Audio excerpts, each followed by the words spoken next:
Buscando el desarrollo de un liderazgo eficaz. Dentro de esta temática, hoy estaremos desarrollando el concepto de la Iglesia sobre el liderazgo, pero nos vamos a referir en cuanto al liderazgo del pastor. El concepto de la Iglesia sobre el liderazgo. Introducción. Enfocaremos el punto de vista de la Iglesia específicamente, como ya les había dicho, sobre el liderazgo del pastor y las estrategias que debe determinar para evitar consecuencias a nivel físico, mental y emocional. La idea del creyente sobre el liderazgo. ¿Quién es el pastor y cuál su rol? Un pastor es una persona a la que se le ha conferido autoridad dentro de una iglesia cristiana con el propósito de que éste dirija, cuide la congregación de los creyentes. Este término se utiliza generalmente en las iglesias tradicionales protestantes y las iglesias evangélicas, pero a veces también se emplea para referirse a los sacerdotes, diáconos y obispos, en este caso en las iglesias católicas, ortodoxas y anglicanas. Cuando se discute el tema del pastor como persona, generalmente se hallan dos opiniones opuestas. He hecho un examen, ¿no?, de cómo se ven las opiniones dentro de la congregación. Vamos a ver estas dos opiniones. El líder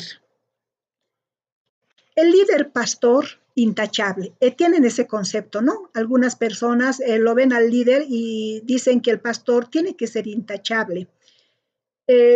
Santa, que no está al nivel del resto de las personas a quienes dirige, pero además es un asalariado. Lo ven así, no es un asalariado. Número 2, el líder pastor débil. La otra óptica de las personas es que lo ven al pastor débil. Lo ven débil, pero ¿con qué características lo ven al pastor? Como codiciosos, conspiradores y manipuladores del rebaño. Se tiene este concepto cuando los pastores lamentablemente caen, especialmente los pastores que pretenden vivir en función a un modelo sobrehumano, ¿no? Y no viven en función a lo que Dios, ¿no?, anhela dirigirles a través de su Espíritu Santo. Entonces dejan de depender de Dios y de la guía del Espíritu Santo. El no creyente, ¿qué pasa con el no creyente? El no creyente muestra su decepción y reniega de la fe. Y esto es muy triste porque a causa de esto es que muchas personas no quieren escuchar la palabra del Señor, reniegan contra quienes están predicando, reniegan con aquellos que están haciendo una campaña de evangelismo porque se han decepcionado de la caída de los pastores. Ahora, ¿qué pasa con los creyentes? Los creyentes, en su mayoría, tienen a su pastor como un modelo a seguir. Pero lamentablemente, cuando ven a su pastor caído, llegan a abandonar no solo la congregación, llegan a abandonar su fe en Cristo. El punto 3, esta situación no solamente afecta a quienes son parte de una iglesia, esta confusión también alcanza al conjunto de fieles, ¿no? Los pastores también pueden desilusionarse. Entonces, estamos diciendo que esta confusión no se limita solamente al conjunto de fieles. Los pastores también pueden desilusionarse. Tenemos el testimonio de un pastor que en su primera iglesia, en una pequeña comunidad, después de haber estudiado 4 años en la universidad y 3 años en el seminario, bueno, la gente no lo entendía, pero también él no los comprendía a ellos y lamentablemente ni a sí mismo. La presión empezó a aumentar porque la congregación estaba insatisfecha. A su vez, él sintió que no podía llenar las expectativas de ellos, situación que jamás imaginó. El resultado fue que simplemente un día se fue de su pastorado, de su denominación y hasta se alejó de Dios. Entonces, podemos hallar estas situaciones tan tristes y también, ¿no?, Creo que somos personas que hemos enfrentado esa situación cuando los pastores han abandonado ciertamente su denominación y lo peor es se apartaron del Señor. El punto 3, vamos a ver los aspectos de importancia en el rol o funciones del pastor. Y vamos a ver el punto 1, que a su vez tiene algunos incisos. Número 1, la relación del líder pastor con la iglesia. Vamos a ir viendo la relación del líder pastor con la iglesia y la vamos a desglosar en 5 puntos. Las expectativas no realistas, la necesidad del ser bueno en todo, el temor de asumir toda la responsabilidad, la incertidumbre del trabajo cuando disminuye la membresía de la iglesia. Habrá observado que estos 5 puntos es lo que mayormente los pastores sienten en su vida, mayormente llevan esta carga. Estos 5 puntos los vamos a identificar y vamos a desarrollarlo uno a uno. Y vamos a ir viendo el inciso A, las expectativas no realistas.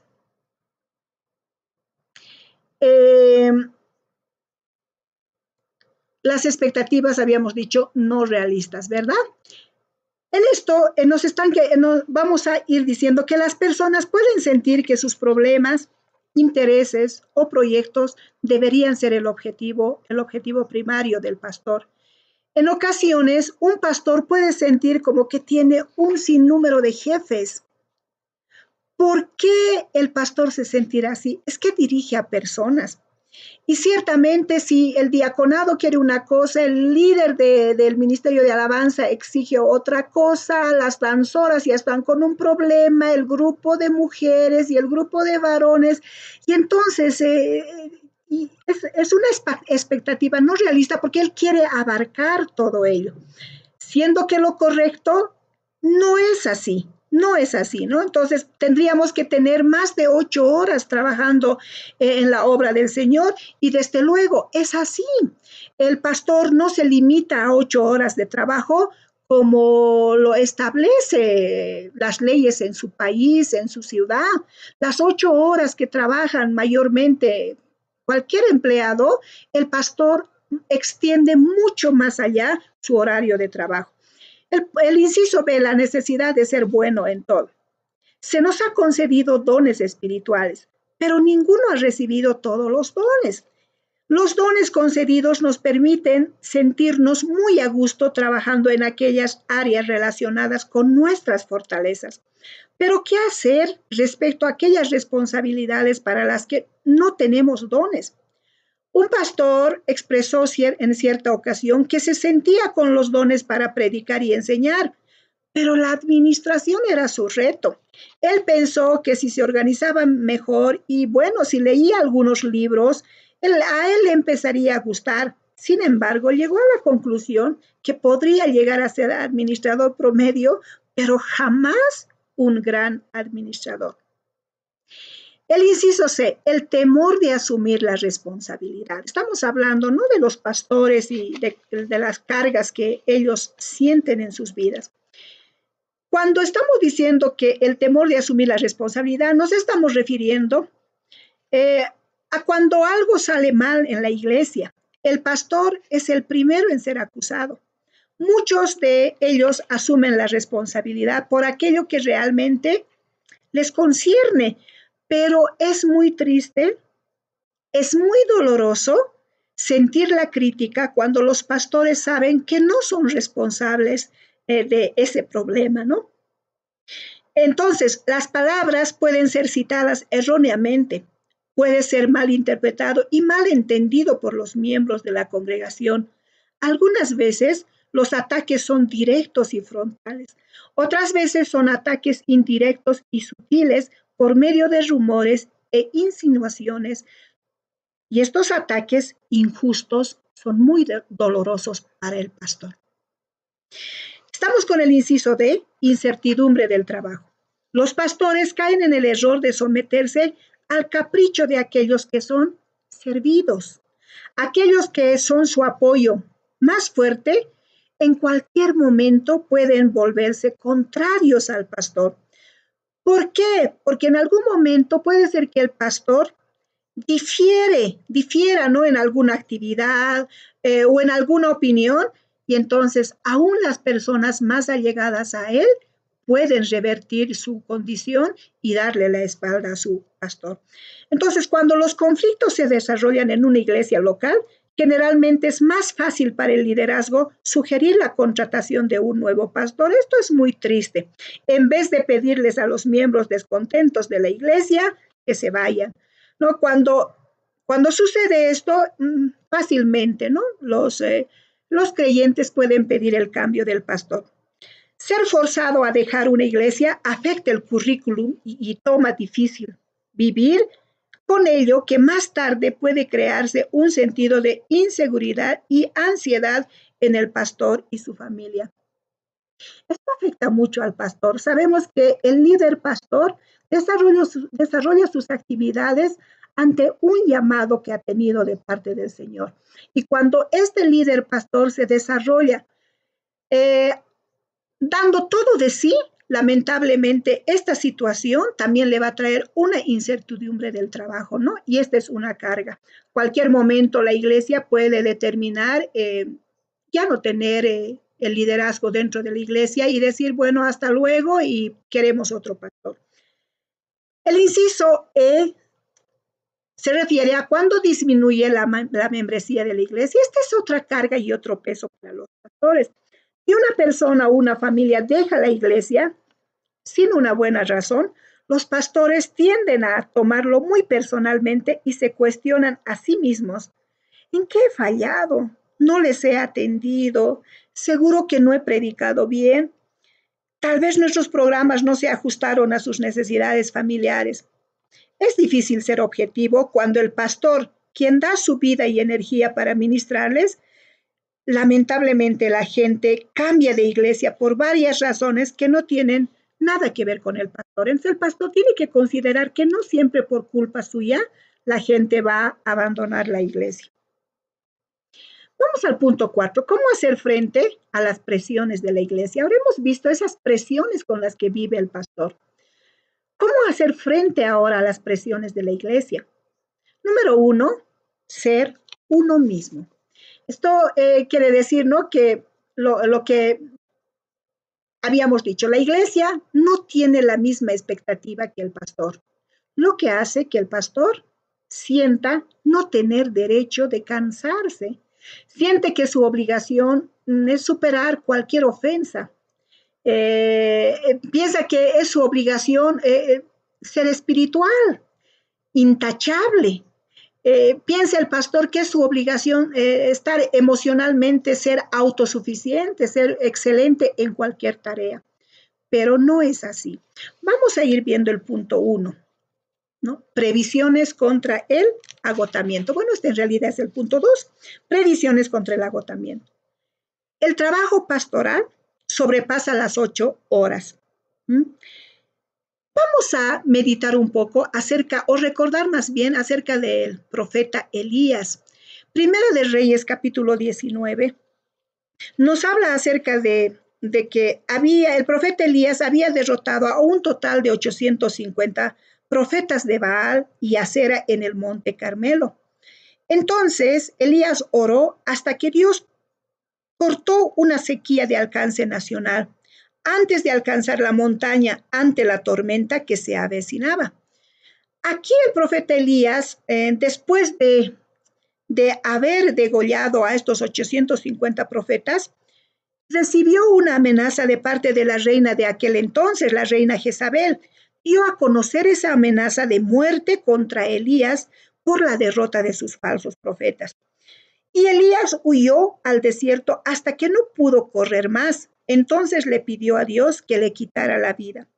Dios lo restauró al ponerlo a dormir, despertándole para comer y luego dándole más descanso. Qué importante, ¿verdad? Entonces, el líder pastor necesita un tiempo de descanso. El líder, y por eso vamos a entrar ahora al punto 5, el líder pastor y su descanso. Y son 5 puntos que vamos a desarrollar.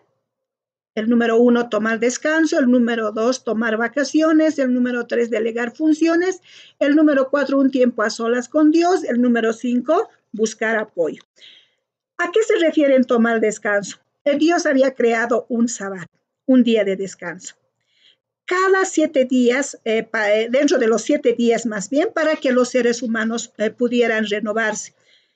Nosotros tomamos los días domingos, pero en caso de los pastores es el día en que demanda de mayor trabajo y donde el pastor sale agotado, ¿no?, del trabajo. Sin embargo, también la palabra del Señor nos muestra de que es necesario tomar el descanso. Dios hasta la tierra, ¿no?, había determinado que cada cierta etapa se dé descanso y que no todo el tiempo se podía sembrar en la tierra, tenía que tener sus tiempos de descanso, cuanto más el ser humano que se cansa. Entonces, el pastor debe tomar descanso. Esto va asociada con tomar vacaciones. El pastor también está en todo su derecho de tomar vacaciones junto a su familia. Necesitan estar lejos de la presión de la iglesia, porque lo contrario afectará negativamente no solo al pastor, sino a su entorno, que es su familia. Tomar un descanso permitirá también que la iglesia cuente con un pastor renovado. Delegar funciones. Delegar funciones es lo que muchos pastores obvian hacer. Muchas veces incluso se les llama pastores orquesta porque están involucrados en todo lo que corresponde a las actividades de la iglesia. Sin embargo, es importantísimo delegar las funciones. Un ejemplo lo podemos tomar de Moisés, ¿cierto? Su suegro Jetro le había recomendado que le va a dañar la salud, le va a traer consecuencias muy dolorosas el que siga él atendiendo, él solo siga atendiendo a las personas, solucionando los problemas. Entonces le había dado un sabio consejo, ¿cierto? Y de la misma manera, los pastores deben tomar esta sugerencia, este consejo, delegando algunas responsabilidades a las personas, porque hay personas que de verdad están con todo el anhelo de servir al Señor. Entonces, no debemos limitar esas expectativas de los creyentes, más al contrario, debemos ceder a darles lugar, proporcionándoles algún ministerio a las personas que están dispuestas. Un tiempo a solas con Dios. Esto es tan importante. El Señor Jesús invirtió la mayoría de su energía ayudando a la gente, pero a menudo se apartaba aún de sus discípulos para pasar un tiempo a solas con el Padre por medio de la oración y volvía al ministerio renovado, espiritual, física y emocionalmente. Señor Jesús fue hombre, se hizo carne, tenía todas las características humanas que nosotros los seres humanos tenemos. Se cansó, tuvo la necesidad de dormir, tuvo hambre, tuvo sed. Entonces, él pasaba un tiempo a solas con su Padre. Se apartaba de sus discípulos para estar a solas con Dios. Entonces, los siervos de este tiempo, el líder pastor, debe buscar también ese tiempo a solas con Dios para renovarse. El concepto o la opinión de los creyentes no se limita a la labor del pastor, sino también a su familia. De ahí la importancia que tiene la tarea que desempeña en el ministerio pastoral la compañera a quien la Biblia llama ayuda idónea. Vamos a ver el rol de la esposa del pastor. El liderazgo de la mujer en el Antiguo Testamento, el liderazgo de la mujer en el Nuevo Testamento, la Biblia mencionando muchas mujeres en el Nuevo Testamento, las mujeres revestidas del poder del Espíritu Santo el día de Pentecostés para testificar, las mujeres que también desarrollaban su trabajo en la obra del Señor como maestras. Entonces, habíamos dicho que el pastor tiene una compañera, la esposa, su ayuda idónea. Y la Biblia, a través del Antiguo Testamento, nos menciona diferentes funciones de la mujer en el liderazgo, como María, la hermana de Moisés, Débora, la jueza, profetisa, mujer de Lapidot, gobernaba Israel, la esposa de Isaías, que había concebido y dio a luz un hijo, ¿no? Después, Proverbios nos habla de la mujer virtuosa. Son mujeres que se desarrollaban, ¿no? Realizando, la verdad, tareas de liderazgo. El Nuevo Testamento no es la excepción. Desde ya la profecía del profeta Joel, en el capítulo 2, versículo 28 al 32, dice: y después de esto derramaré mi espíritu sobre toda carne, y profetizarán vuestros hijos y vuestras hijas. Vuestros ancianos soñarán sueños, y vuestros jóvenes verán visiones. Y también sobre los siervos y sobre las siervas derramaré mi espíritu en aquellos días. Entonces, la Biblia en el Nuevo Testamento nombra a muchas mujeres en el liderazgo. Podemos señalar alguna de ellas. Marta y María fueron discípulas de Jesús. Está en Lucas 10, 38 al 42. María, la madre de Cristo. Ana, la profetisa viuda de 84 años, que no se apartaba del templo, dice la Biblia, sirviendo de noche y de día con ayunos y oraciones. La mujer samaritana, una vez convertida al Señor, vino a ser una evangelista. Ella trajo a Cristo a toda su aldea. San Juan 4:29 al 39. Podemos ver también a Priscila junto a su esposo, colaboradores del apóstol Pablo. También la palabra del Señor nos muestra a las 4 hijas de Felipe, quienes eran profetisas. Las mujeres revestidas para testificar, ¿revestidas de qué? Del poder del Espíritu Santo. Entre las primeras personas en ser revestidas del poder del Espíritu Santo para ser testigos de Cristo estuvieron las mujeres. Hechos capítulo 1, versículo 4. También las mujeres como maestras podían y estaban capacitadas para enseñar. La misma palabra griega que viene didácticos fue usada para señalar las características para los rangos de obispo y diácono. Lo encontramos esto en Primera de Timoteo 3, 2, Segunda de Timoteo 2, 24. En este asunto, lo que sí se debe tomar en cuenta y lo que el apóstol exhortaba acerca de las damas, a mantener una actitud de sujeción y obediencia a la autoridad, a su autoridad conyugal y ministerial, porque ella está bajo autoridad de su esposo, en el caso de ser maestra o de desarrollar algún cargo de liderazgo, desde luego no tiene la cobertura de un pastor. Primera de Corintios 11:3 dice: pero quiero que sepáis que Cristo es la cabeza de todo varón, y el varón es la cabeza de la mujer, y Dios la cabeza de Cristo. Concluyendo, la Biblia dice que el varón y la mujer son una sola carne cuando se unen en matrimonio. Por tanto, el llamado es para ambos, concluyendo que el pastor puede ejercer sus funciones eclesiales junto a su esposa y sobrellevar las presiones de la iglesia. Qué importante, ¿no? Que Eclesiastés diga: mejores son dos que uno. Y qué mejor que el matrimonio esté, ¿no?, trabajando ministerialmente, esté desarrollando los trabajos eclesiales, llevando precisamente las presiones que el pastor enfrenta en la iglesia, de todo lo que hemos desarrollado en lo que ha respectado el tema de hoy. Realmente es preciso considerar, es preciso meditar y determinar, ¿no?, de que uno debe trabajar con su pareja. Mejores son dos que uno. Gloria a Dios, amén. Que Dios bendiga a cada uno de ustedes.